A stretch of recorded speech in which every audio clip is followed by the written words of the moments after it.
Nah pemirsa, tadi kita sudah berangkat bersama salah satu sahabat almarhum Kak Kiki yaitu Kak Ozi, dan sekarang kita bertemu dengan Kak Diah. Kakak gimana setelah bertemu untuk terakhir kalinya dengan almarhum? Jujur, aku sedih banget tadi. Aku sempat nangis di atas tadi, tapi dilarang sama Oji. Oji bilang, nggak boleh, nggak boleh, nggak boleh. Gimana nggak ya, saya nyesek banget karena kan saya sering komunikasi sama Kiki akhir-akhir ini, tapi sering lewat telepon. Saya selalu menanyakan kondisi Kiki gitu. Ya, saya sedih banget, jujur saya sedih banget, nyesek banget. Waktu saya pertama kali tahu kabarnya itu, beritanya tuh saya benar-benar shock banget, benar-benar shock. Saya langsung telepon Oji. Ya udah, saya udah nggak konsentrasi apa-apa, padahal kan saya tadi ada acara ya, saya udah nggak pengen pergi kemana-mana gitu. Saya cuma nungguin Oji datang ke sini supaya bareng aja. Dari tadi saya kepengen Oji, nggak bisa, aku masih show gitu. Ini adalah pertanyaan yang aku tanyakan juga ke Kak Ozi ketika bertemu dengan Kak Kiki terakhir kali tadi, apa yang disampaikan oleh kakak kepada Kak Kiki? Ya aku tetap berdoa ya, mendoakan Kiki, semoga Kiki diterima di sisi Tuhan Yang Maha Esa. Dan untuk teman-teman yang lain, mohon maaf apabila ada kesalahan-kesalahan Kiki, saya mewakili sebagai temennya gitu. Ya saya jujur aja, saya tadi sebenarnya udah nggak tahan ya, nggak kuasa, tapi kan saya juga menjaga keluarganya gitu. Ada adiknya tadi di atas, kan saya juga kenal baik sama adiknya dari kecil. Bagaimana Kak raut wajahnya Kak Kiki ketika kakak melihat gitu di atas tadi, seperti apa? Kebetulan waktu saya di atas pas kebetulan udah ditutup, jadi saya tidak melihat, tapi saya tahu kan Kiki masih ada di situ ya, maksudnya masih ada Kiki masih ada di dalam situ gitu. Kakak kan terakhir berkomunikasi dengan Kak Kiki kapan sih? Sebulan yang lalu. Sebulan yang lalu saya telepon, dan setelahnya saya WA udah nggak dijawab sama Kiki. Sebagai seorang sahabat yang memang dekat gitu ya Kak ya, dari dulu dengan Kak Kiki hampir 30 tahun seperti yang Kak Ozi bilang gitu. Iya. Sampai akhirnya harus bertemu lagi, kumpul bertiga komplit tapi dengan keadaan seperti ini. Nah itu dia, tadi kan saya sedih gini, Ji, kita tuh harusnya tuh selalu bertiga. Kita tuh bertiga tuh selalu, kalau di calling untuk ini tuh kita bertiga dalam keadaan sukacita gitu, bukan duka gitu loh.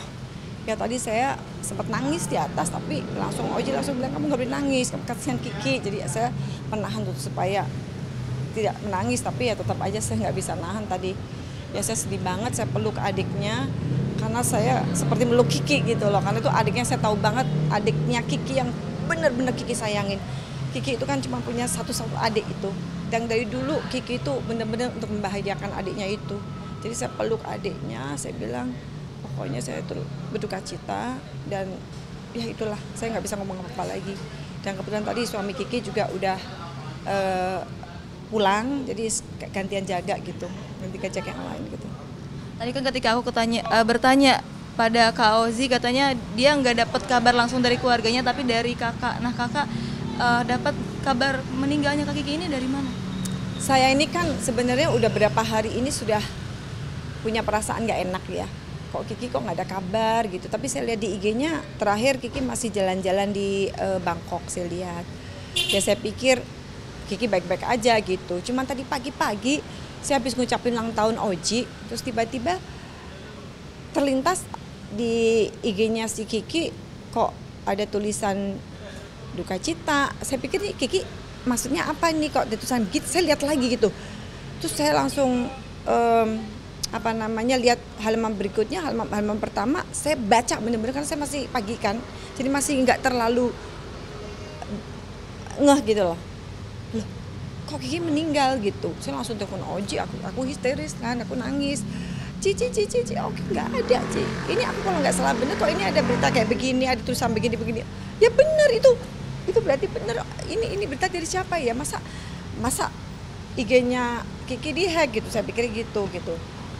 Akhirnya ya udah, saya langsung telepon sahabatnya Kiki, Sanjay, langsung Sanjay membenarkan. Iya, ternyata Sanjay 4 hari sebelum Kiki pergi, Sanjay sempat nengokin gitu. Sanjay yang kasih tahu saya semuanya, Sanjay karena kan keluarganya nggak bisa dihubungin kan. Saya nggak tahu kan, saya nggak enak juga. Akhirnya Sanjay sahabatnya Kiki yang ngasih tahu saya. Dia kamu gini, saya bilang saya boleh nggak datang, boleh kan teman dekat nggak apa-apa.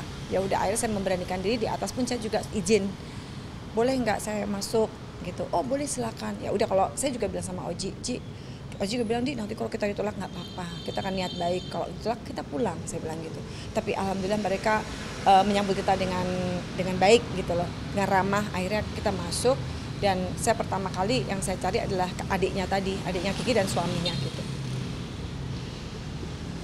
Harus menelan kenyataan pahit ya Kak, bahwa sahabat tercinta harus berpulang gitu.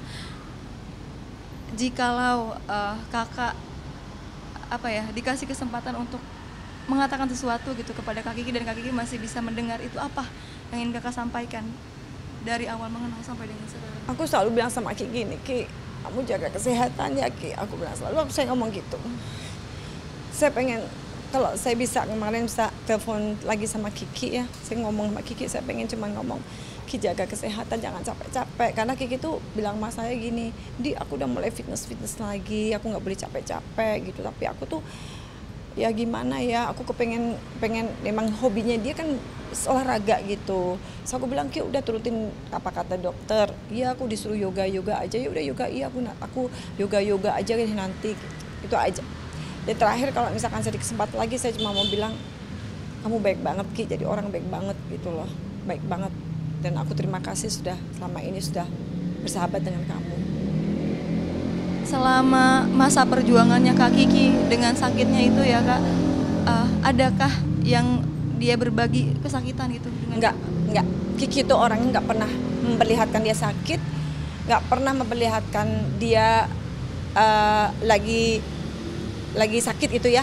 Karena saya pernah nanya, Ki gimana kondisi? Aku udah sembuh. Oh alhamdulillah Ki, ya ampun. Saya bilang gitu. Ya ampun, kamu udah sembuh ya. Udah jaga kesehatan. Dia bilangnya udah sembuh. Aku senang banget denger itu. Ya udah Ki, ketemu saya selalu gini. Ketemu ya. Oke. Ketemu ya. Oke, selalu gitu. Tapi saya sibuk di sini, apalagi sekarang akhirnya saya kan ikut kegiatan suami saya keluar kota kemana kegiatan anak. Jadi anak saya sering basket keluar kota kan. Jadi saya ikut. Jadi bener-bener saya suka blank gitu. Ya pokoknya saya berduka sekali, saya ikut turut berduka cita banget atas berpulangnya Kiki ini. Saya kaget banget, saya shock. Tadi seharian saya nggak doyan makan. Saking saya bener-bener nggak ngerti mau apa-apa, saya bener-bener bengong karena saya nunggu Oji kan. Saya secepatnya pengen kesini, tapi saya mau sama Oji gitu. Karena kita selalu bertiga gitu loh. Kita kemana-mana tuh bertiga. Kalau acara apapun kita bertiga gitu. Jadi saya nunggu Oji tadi. Dengan persahabatan 3 orang ini yang istilahnya nggak lekang oleh waktu ya Kak, sebenarnya tuh ini kan terkenalnya gara-gara waktu itu ada si manis jembatan Ancol itu ya Kak ya. Gimana sih caranya menjaga persahabatan dari yang awalnya nggak kenal gitu sampai dengan sekarang? Sebenarnya saya kenal sama Oji, sama si Kiki itu sebelum si manis jembatan Ancol. Jadi waktu itu tahun 92 apa 94 saya lupa. Saya tuh ada sinetron panjang judulnya itu Mau di Juragan Kos. Saya sama Kiki itu main berseri-seri sampai banyak banget. Tapi sebelumnya itu saya juga inget saya pernah syuting bareng judulnya Salah Pencet sama Mas Doyok dan Mas Kadir. Itu yang jadi peran utama cewek itu saya sama Kiki berdua sama Kiki. Itu pertama kali saya layar lebar sama Kiki di situ. Jadi saya tuh sama Kiki tuh udah kenal namanya minta ampun. Jadi udah dari zaman kuda gigit besi lah istilahnya, udah lama banget. Jadi saya tuh udah tahu karakternya Kiki. Terus kemudian ada lagi sinetron judulnya Opera Odol sama Kiki sama Nurul Arifin segala macam. Jadi saya tuh sama Kiki tuh udah kerja sama sering. Nah pas saya si manis jembatan Ancol saya sempet sekolah keluar. Kiki yang menggantikan syuting itu. Jadi ada 2 si manis makanya kan. Ya udah Kiki sama Oji syuting karena saya lagi ke luar negeri, dia menggantikan si manis itu gitu. Jadi terus abis itu ya memang karena saya udah kenal banget sama Kiki, deket ya udah udah kayak saudara gitu.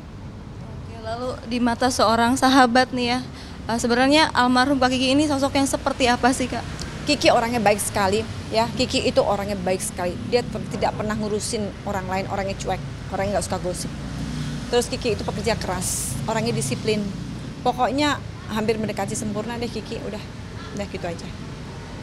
Lalu untuk besok kakak mengantarkan kah? Insya Allah saya melihat besok kondisi besok. Yang penting hari ini saya sudah ketemu sama keluarga, ada Kiki juga, ya. Terakhir mungkin Kak, doa baik untuk Kak Kiki. Saya mendoakan Kiki semoga diterima di sisi Tuhan Yang Maha Esa, dan untuk keluarga yang ditinggalkan semoga diberikan ketabahan dan keikhlasan menghadapi suasana yang sangat sangat berduka ini. Ya, Terima makasih kasih ya. banyak ya, Kak, Makasih ya. ya Mbak. Aku duluan.